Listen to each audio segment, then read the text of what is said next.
உலகத்தில் யாரும் எனக்கு இந்த பாட்டை போட்டது இல்லையா? ஏன் அம்மாடி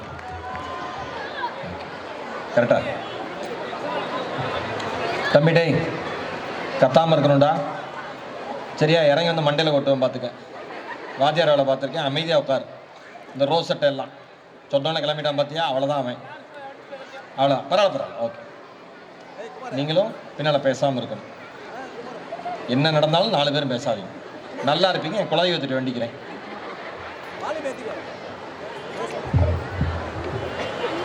கருவறையிலே கால் பதித்த நாள் தொட்டு, கருவறையிலே கால் பதித்த நாள் தொட்டு மேடையிலே பூரிப்போடு நிற்கின்ற இற்றை நாள் வரை நான் போகிற வழி எங்கும், நான் போகிற ஊரெங்கும் துணைக்கு தன்னுடைய இதயத்தையும் அனுப்பி வைக்கிற என்னுடைய தாய் தந்தையரின் பாதங்களை பணிந்து என்னுடைய பணியை துவங்குவதிலே நான் மிகப்பெரிய மகிழ்ச்சி அடைகிறேன். ஸ்ரீ சரஸ்வதி வித்யாலயா மெட்ரிகுலேஷன் மேல்நிலை பள்ளியினுடைய இந்த பெருமைமிகு ஆண்டு விழாவிற்கும் சிபிஎஸ்இ பள்ளியினுடைய 1ஆம் ஆண்டு விழாவிற்கும் சிறப்பு விருந்தினராக அழைத்த இந்த பள்ளி நிர்வாகத்தை சார்ந்த மரியாதைக்குரிய இதயம் நிறைந்த அன்பு சகோதரர் இ.கே. சுரேஷ் அவர்களுக்கும் திருமதி இந்துமதி சுரேஷ் அவர்களுக்கும், என் அன்பு நிறை தம்பி அருண் அவர்களுக்கும், மற்றும் ஒரு தம்பி அருண் அவர்களுக்கும், மனிதாபிமானமிக்க காவலர் என்று தமிழக காவல்துறையால் பாராட்டப்பட்ட உங்கள் மண்ணினுடைய டிஎஸ்பி ஆரோக்கியராஜ் அவர்களுக்கும், காவல் ஆணையர் அவர்களுக்கும், இந்த பள்ளியினுடைய முதல்வர், துணை முதல்வர், ஆசிரியர்கள், பெற்றோர்கள், மாணவர்கள் மற்றும் இந்த பள்ளியினுடைய வளாகத்தை சுத்தப்படுத்துகிற அந்த பொற்கரங்களுக்கு சொந்தக்காரர்கள், வாகன ஓட்டுநர்கள் உள்ளிட்ட அத்துணை அன்பு உள்ளங்களுக்கும் என் இதயம் நிறைந்த மாலை வணக்கங்களை சொல்லலாம் என்று காத்திருந்தேன். அது மெல்ல மெல்ல நகர்ந்து நகர்ந்து சூரியன் உச்சியிலிருந்து இப்பொழுது சூரியன் எங்கவென்றே தெரியாத அவளுக்கு குழந்தைகளுக்கு பரிசுகள் வாரி கொடுக்கப்பட்டிருக்கிறது. மேடை ஏறிய அத்தனை அன்பு குழந்தைகளுக்கும் இங்க உட்கார்ந்து இருக்கிற அத்தனை பேரும் சேர்ந்து ஒரு பலத்த கைத்தட்டல பரிசா கொடுங்க. நல்ல சப்தமா. ஏன் இப்ப கைத்தட்ட சொன்னேன் அப்படின்னா, பொதுவா எந்த குழந்தை மேடை ஏறி வருதோ அந்த குழந்தையை பெற்ற ஆதார் கார்டு மட்டும்தான் கைத்தட்டுவீங்க. மற்ற ஆதார் கார்டுலாம் அந்த குழந்தைக்கும் தன் குழந்தைக்கும் சம்பந்தமே இல்லைன்னு உட்கார்ந்துருப்பீங்க. ஒரு புது கவிதை இருக்கு, கிணற்றுக்குள் தவறி விழுந்தது குழந்தை, எல்லோரும் அவசர அவசரமாக ஓடி தேடினார்கள் அவரவர் குழந்தைகளை. புரிஞ்சுதா? குழந்தை விழுந்துருச்சேன்னு பதட்டப்பட்டு எவனும் பார்க்கல, என் குழந்தை விழுந்துருச்சான்னு எட்டி பார்த்தானா. அந்த மாதிரி இந்த மேடையில எந்த குழந்தை ஏறினாலும் அது இந்த மண்ணினுடைய குழந்தை, நீங்கள் பெறாத பிள்ளைகள். அதனால் ஒரு பலத்த கைத்தடல் அந்த குழந்தைங்களுக்கு தரது தப்பே கிடையாது. நான் வரப்ப பள்ளி உள்ள இருந்து அங்கே வெளியில வளாகத்துக்கு வெளியில இருந்து சுரேஷன் வந்தார், ஃபவுண்டர் சேர்மன் வந்தார். நான் கார்ல என்ன அழைச்சிட்டு வந்தாங்க. அப்புறம் நாங்கள் 2 பேரும் சேர்ந்து நடந்து வந்தோம். அப்ப நான் கார்ல உட்கார்ந்து இருக்கிறப்ப வெளியில இருந்து ஒரு அக்கா பார்த்துச்சு. இந்த விருத்தாச்சலத்துக்கு இருக்கிற குசும்பு மாதிரி உலகத்துல ஒருவேளுக்கு இருக்காத போல இருக்கு. அந்த அக்கா ரொம்ப ஆர்வமா சொல்லுது, காருக்குள்ள ஈரோடு மகேஷ் இருக்காரு அப்படிங்குது.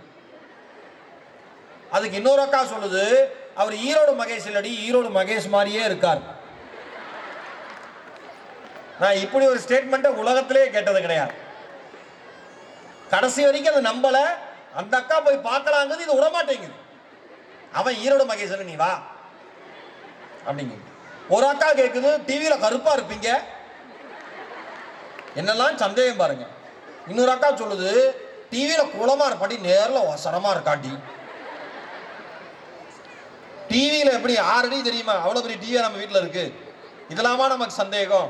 ஆனா அந்த விருத்தாச்சல மக்களுடைய அன்பு, நம்மளுடைய தாளாளர் ஃபவுண்டர் இ.கே. சுரேஷ் சார் சொன்ன மாதிரி, விருத்தாச்சலத்துல ஒரு பள்ளியினுடைய ஆண்டு விழாவுக்குன்னு வர்றது இதுவே முதல் முறை. நிறைய தடவை மற்ற பள்ளிகள் கூப்பிட்டுருக்காங்க, என்னால் வர முடியல. இதுதான் முதல் முறை.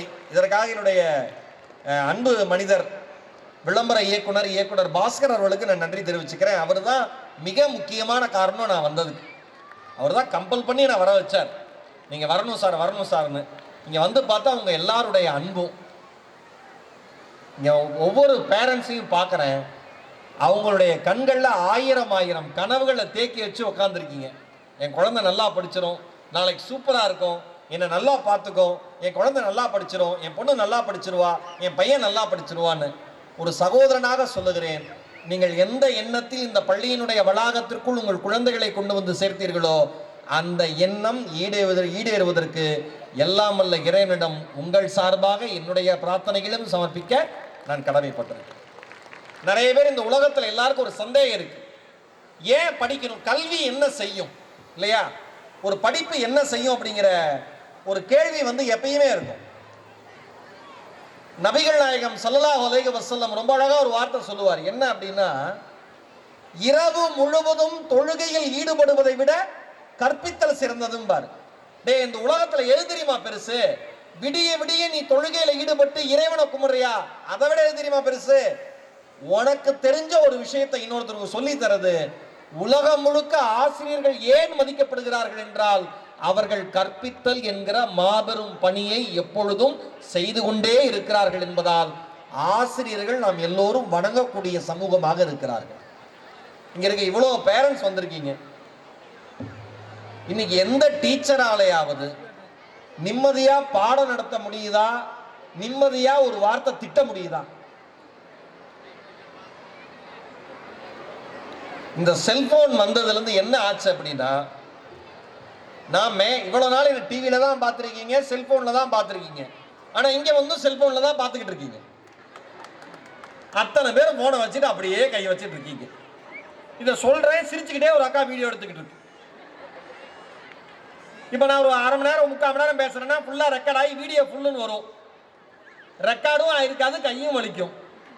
நான் ஒன்று சொல்லவா, இறைவன் படைத்த படைப்பிலே மிகச்சிறந்த கேமரா உங்களுடைய கண்கள் மட்டும்தான். முதல்ல கண்களால உலகத்தை பாருங்க. நேரம் இருந்தா போட்டோ எடுத்து வச்சுக்கோங்க. விருத்தாச்சலம் வெயிலா இருக்குன்னு இங்கிருந்து கிளம்பி ஊட்டிக்கு போய் ஊட்டியை ஒரு வெயிலும் கண்ணில் பார்க்கறதே இல்லை.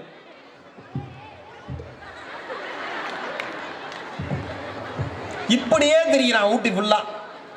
அத்தனை பேரும் போட்டோ எடு, என்ன எடு, மாமா எடு, அத்தை எடு, எல்லாம் லூஸ் ஆயிட்டாங்க.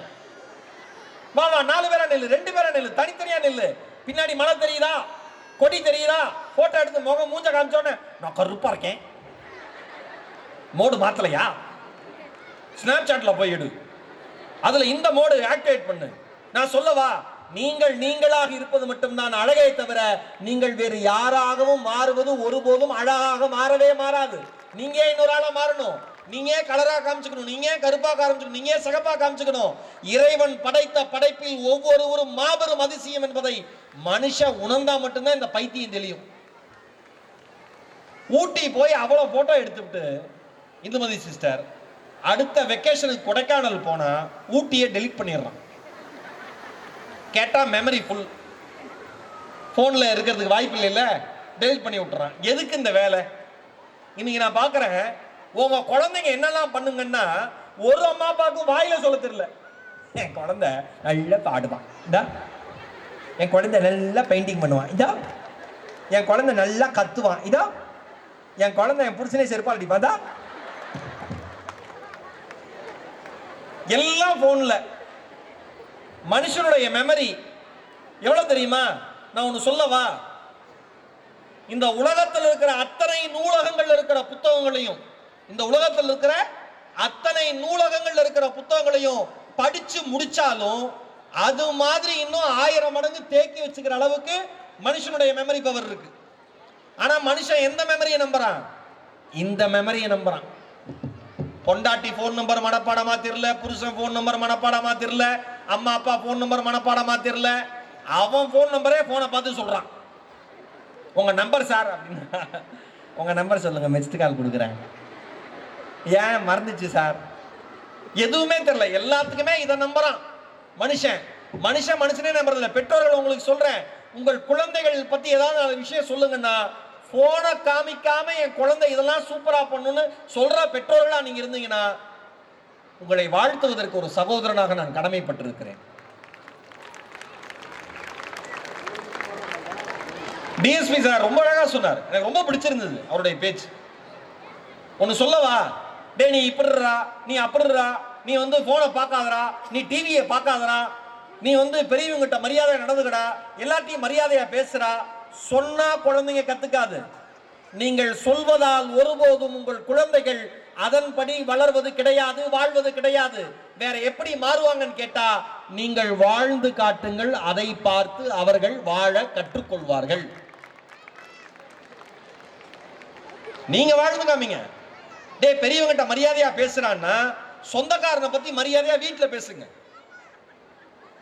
சிரிக்குது நாள் அக்கா, என்ன நம்ம வீட்டு கதையெல்லாம் தம்பி சொல்றாப்ல, பையனையும் பொண்ணையும் உட்கார வச்சுக்கிட்டு எல்லா சொந்தக்காரனையும் கிளி கிளின்னு கிழிக்கிறது.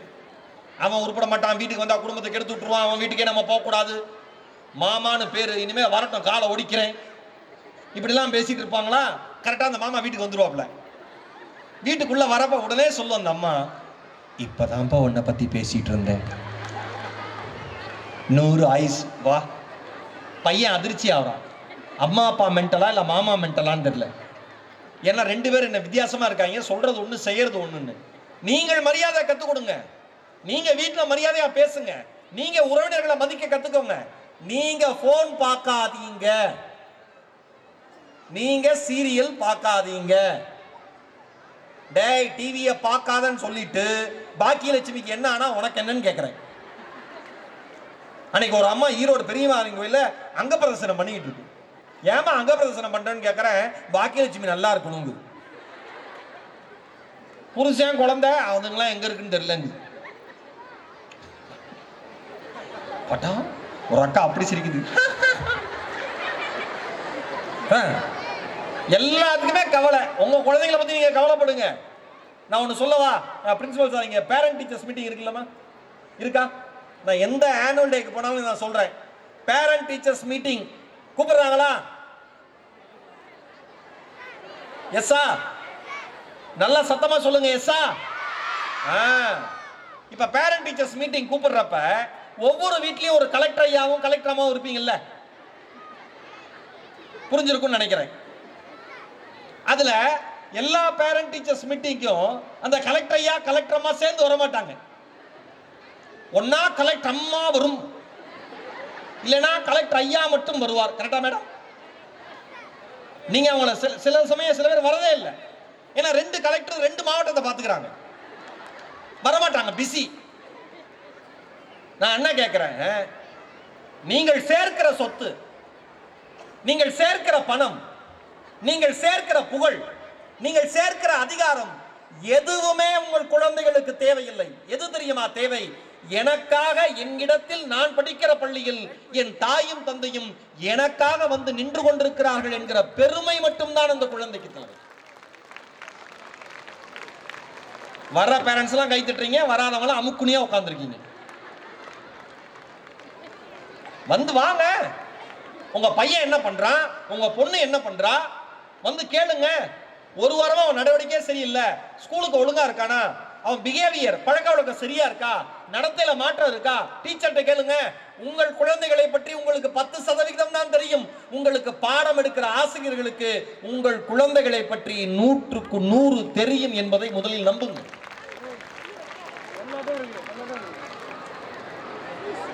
எந்திரிச்சுன்னு கை தட்டுறான் ஒரு பையன். சபாஷ் அங்கிள், எனக்காக நீங்க பேசுறீங்க, என் மம்மி டாடி இங்க தான் இருக்காங்க, அவனுங்களை என்ன வேணா பண்ணுங்க அப்படிங்கிறான். கொலை வெறியில் இருக்காங்க பசங்க. நான்லாம் போய் பேசுவேன், கட்டு ஒரு பையன் இந்த மாதிரி பேசி முடிச்சுட்டு ஒரு மேடையில் இறங்குறேன், கட்டி பிடிச்சி முத்தம் கொடுக்குறான். ஏண்டான்னு கேட்கிறேன், என் மனசாட்சி பேசுன மாதிரி இருக்குங்கிறான். தியாகங்கள் பண்ணுங்க. உங்க குழந்தை படிக்கணும், நல்லா வரணும் அப்படின்னா சில தியாகங்கள் நீங்க பண்ணி தான் தீரணும்.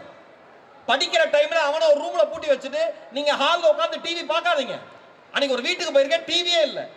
நம்புவீங்களா? இந்த காலகட்டத்தில் டிவியே இல்லை ஒரு வீட்டில். என்னடா ஆச்சரியம், இப்படி ஒரு வீடுன்னு அதிர்ச்சி ஆகி, ஏன் சார் டிவி இல்லையான்னு கேட்டேன். அதுக்கு அவங்க சொன்னாங்க, பிள்ளைங்க படிப்பு கெட்டு போயிடாதா சார்னு.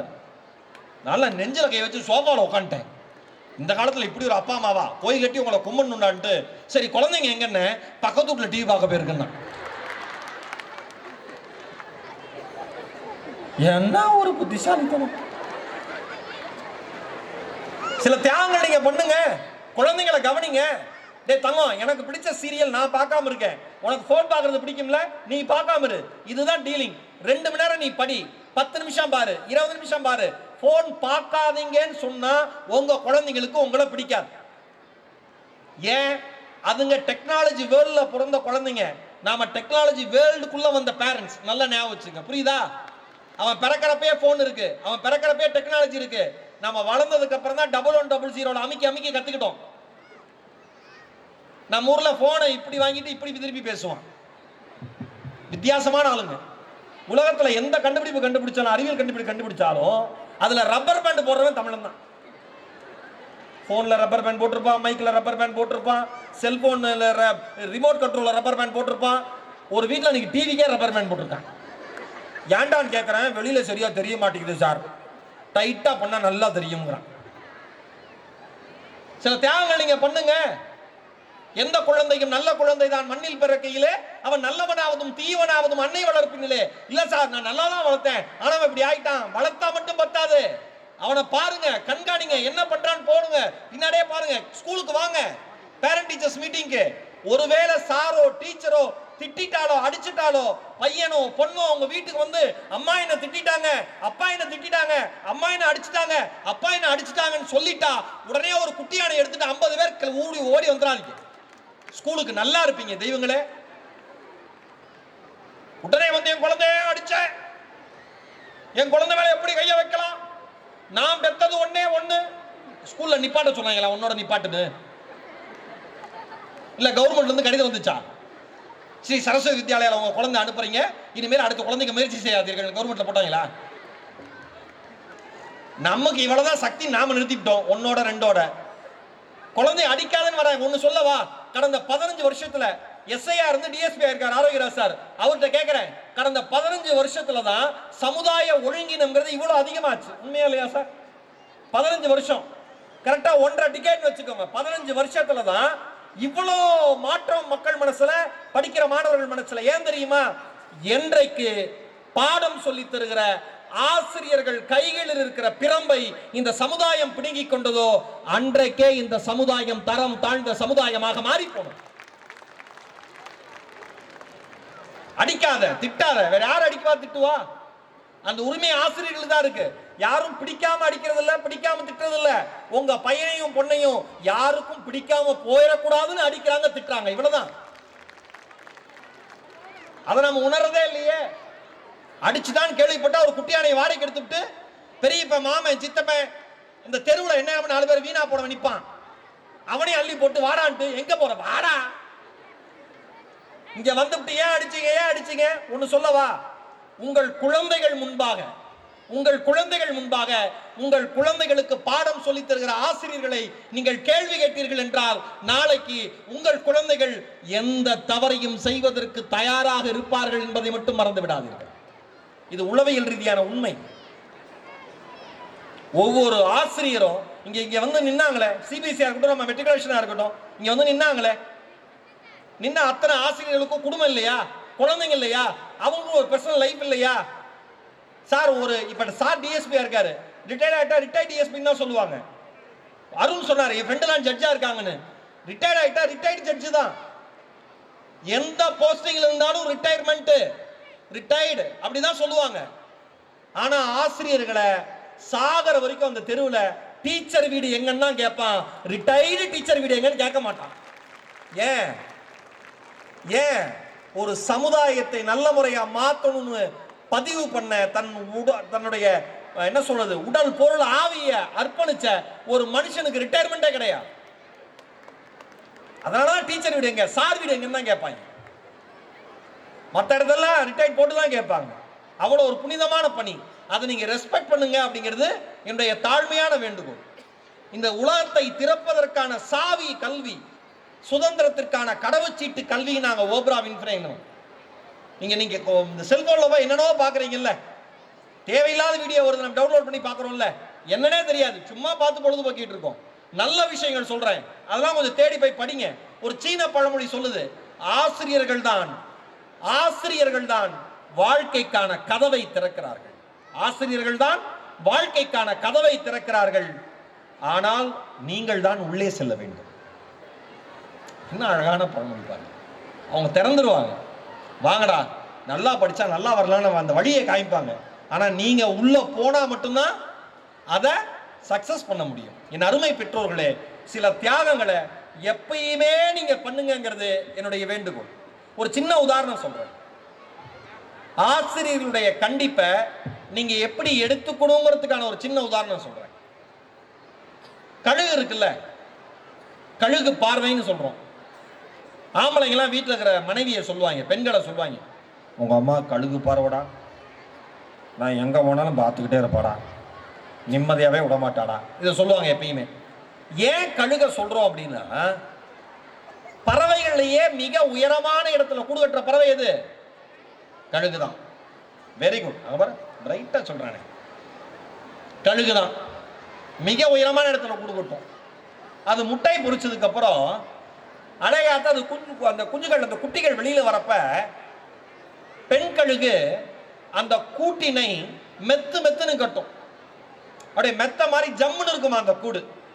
ஆண் கழுகு இறை தேடிட்டு வரும், பெண் கழுகு இறை தேடிட்டு வரும். ஒரு சமயம் கூட தன்னுடைய குட்டி கழுகுகளை அது கூட்டை விட்டு வெளியில வரவே விடாது. ஆனா சிறகுகள்லாம் முளைச்சு கழுகு குஞ்சுகளால பறக்க முடியும் தாய் கழுகு தெரிஞ்ச உடனே தாய் கழுகு என்ன தெரியுமா பண்ணும்? அந்த கம்ஃபர்ட்டா மெத்து மெத்துன்னு இருக்கல கழுகு கூடு, அந்த கூட்டுல இருந்து ஒவ்வொரு மெத்து மெத்துன்னு இருக்கிற புல்லா உருவுமா, குச்சி மட்டும் இருக்குமா, குத்துமா குட்டி கழுகுகளுக்கு. என்னடா இவ்வளவு நாள் அம்மா அப்பா சாப்பாடு கொடுத்தாங்க, இப்ப நல்லா தூங்கணும், ஜாலியா இருந்தது கூட்டுக்குள்ள, ஆனா இப்ப என்ன குத்துதே அப்படின்னு அது மெல்ல மெல்ல நகர்ந்து கூட்டோட முனைக்கு வந்து பார்க்குமா. கூட்டோட முனையிலிருந்து எட்டி பார்த்து அதுக்கு தலை சுத்திடுமா. கொலகார பாவி, அம்மா அப்பா இவ்வளவு வருஷத்துல கூடு கட்டி வச்சிருக்காங்க, நம்மளை கொண்டுருவாங்க போல இருக்குன்னு பயப்படுமா. அது ஒருவேளை எட்டி பார்க்கலைன்னா இந்த தாய் கழுகு என்ன பண்ணுமா, ஆண் கழுகு தந்தை கழுகு என்ன பண்ணுமா, அந்த கழுகு குஞ்சுகளை மெல்ல மெல்ல கூட்டினுடைய உள்ள இருந்து நுனிக்கு தள்ளுமா. தள்ளோன அது எட்டி பார்க்கும்ல, எட்டி பார்க்கறப்ப மொத்தமா வெளில தள்ளி விட்டுருமா. மொத்தமா வெளியில தள்ளி விட்டோன்னே மேல இருந்து அந்த கழுகு குஞ்சு கீழே விழுமா. பயத்துல அப்படியே சிறகுகள் இருக்கு, பறக்க முடியும், ஆனா என்னன்னே தெரியாம பயத்துல சிறகுகள் எல்லாம் அப்படியே கூடி குறுகி கீழே விழ போகுமா. தரை கிட்ட வரப்ப தாய் கழுகு என்ன பண்ணுமா, தாங்கி பிடிச்சு கீழே விழாம மறுபடியும் மேல கூட்டிட்டு போகுமா,